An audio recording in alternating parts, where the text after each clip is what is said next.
Bienvenue à nouveau dans l'univers toujours passionnant du podcast de Potager Maestro. C'est une joie de vous retrouver. Aujourd'hui, on part à la découverte, ensemble, du monde incroyable des courges.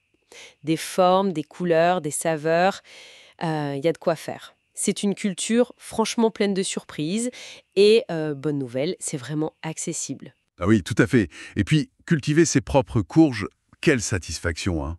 Et on va voir ensemble justement que, bon, avec quelques petites clés, quelques astuces, on peut vraiment viser une belle récolte. Peu importe la taille du jardin d'ailleurs. Super. Alors, commençons peut-être par la base. On dit les courges, mais c'est vaste. Comment on s'y retrouve un peu? Oui, c'est vrai, c'est une très grande famille, les cucurbitacées. Pour faire simple, on a souvent trois grands types dans nos jardins. D'abord, les cucurbita pepo. Alors là, on pense aux courgettes, bien sûr, mais aussi aux pâtissons, certaines citrouilles décoratives, la courge spaghetti. Leur point commun, souvent visible, c'est le pédoncule, la petite tige du fruit, là, qui est assez anguleux avec des côtes. D'accord, ça c'est un bon indice visuel déjà. Ensuite, on a les Curcubita maxima. Là, c'est plutôt les potirons, les potimarrons, les cabochas. Eux, ils ont un pédoncule plus rond, cylindrique, parfois un peu épais, un peu comme un bouchon de liage, quoi. Et enfin, les Curcubita moschata, le type butternut, la musquée de Provence. Celles-là, on les reconnaît parce que le pédoncule s'élargit, il s'évase à la base du fruit et il fait un peu comme une étoile à 5 branches. Ces différences, elles sont pas juste pour faire joli, hein. Ça joue sur la conservation, la résistance à certaines choses. Très intéressant. Bon, et pour démarrer alors, plutôt semis à l'intérieur au chaud ou on attend et on sème directement dehors? Le semis en godet, à l'intérieur, c'est une excellente option. Ça, on le fait vers mi-fin avril. Ça permet de gagner du temps et surtout de bien protéger les jeunes plantules qui sont fragiles au début.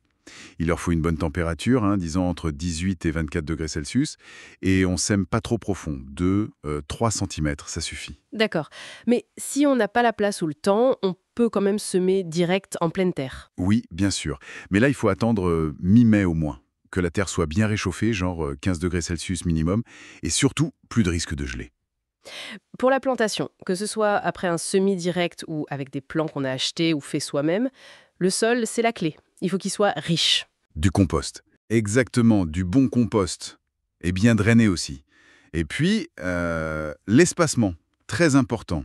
Les variétés qui courent partout, elles ont besoin de 2 voire 3 mètres pour s'étaler. Les formants de buissons, un bon mètre, c'est bien. Et quand on plante, on y va doucement, on arrose copieusement et on paille. Tout de suite. Ah oui, le paillage, ça c'est vraiment le geste à faire dès le départ. J'insiste aussi. Et après, l'arrosage, ça reste le nerf de la guerre, non? Ah, ça c'est essentiel. Il faut arroser régulièrement et beaucoup. Surtout quand il fait chaud et sec. Et toujours au pied, hein, jamais sur les feuilles. Ça évite les maladies comme l'oïdium. Le matin tôt ou le soir, c'est parfait. Franchement, un système de goutte à goutte, si on peut, c'est l'idéal pour les courges. On entend parfois parler de la taille. Faut-il tailler les courges? C'est vraiment nécessaire? Bonne question. Alors, nécessaire, non, ce n'est pas obligatoire. Mais ça peut être utile, disons. On peut pincer la tige principale, surtout sur les coureuses, pour qu'elle fasse plus de branches secondaires, et donc potentiellement plus de fleurs, plus de fruits. On peut aussi choisir de couper la tige après, disons, 2 ou 3 beaux fruits formés pour que la plante mette toute son énergie dedans. Mais attention quand même, hein, chaque coupe, c'est une petite blessure, une porte d'entrée possible pour les maladies. Donc ne pas tailler du tout, ça marche très bien aussi. C'est même plus simple et parfois plus sûr. D'accord. Et un autre point crucial, la pollinisation. Parfois, il faut jouer les abeilles, c'est ça? Oui, parfois il faut donner un petit coup de pouce.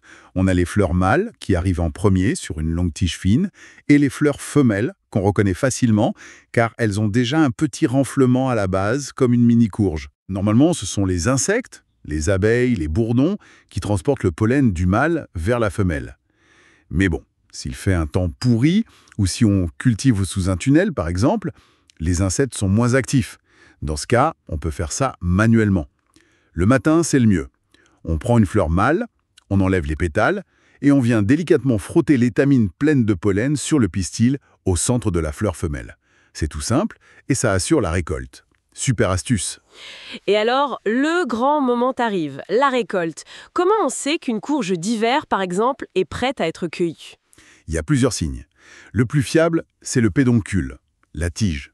Il doit être sec, un peu comme du bois liégeux.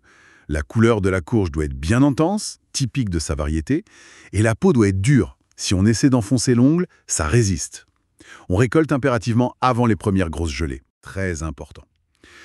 On coupe avec une sécateur, en laissant toujours un bout de pédoncule, disons 5 cm. Ça aide à la conservation. Et on les manipule doucement, sans les choquer. D'accord. Et une fois récoltés, on les mange tout de suite ou... Pour les courges d'hiver, celles de conservation, il y a une petite étape intéressante, la maturation post-récolte. On les laisse 1 à 2 semaines dans un endroit plutôt chaud, genre 20-25 degrés Celsius, sec et bien ventilé. Ça permet à la peau de durcir encore, ça cicatrise les petites blessures et ça améliore même la saveur et la durée de conservation.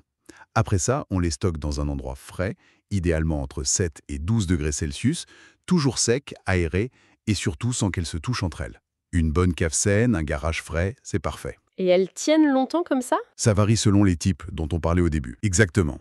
Les pépos, comme certaines citrouilles ou pâtissons, tiennent quelques mois, disons 2 à 3 mois. Les mochata type butternut, on peut aller sur 4 à 6 mois, voire plus. Et les championnes, ce sont souvent les maxima, les potirons, potimarrons. Certaines peuvent se conserver 8-10 mois, presque jusqu'à la prochaine saison. Il faut juste jeter un œil de temps en temps pour vérifier qu'il n'y a pas de souci. Impressionnant.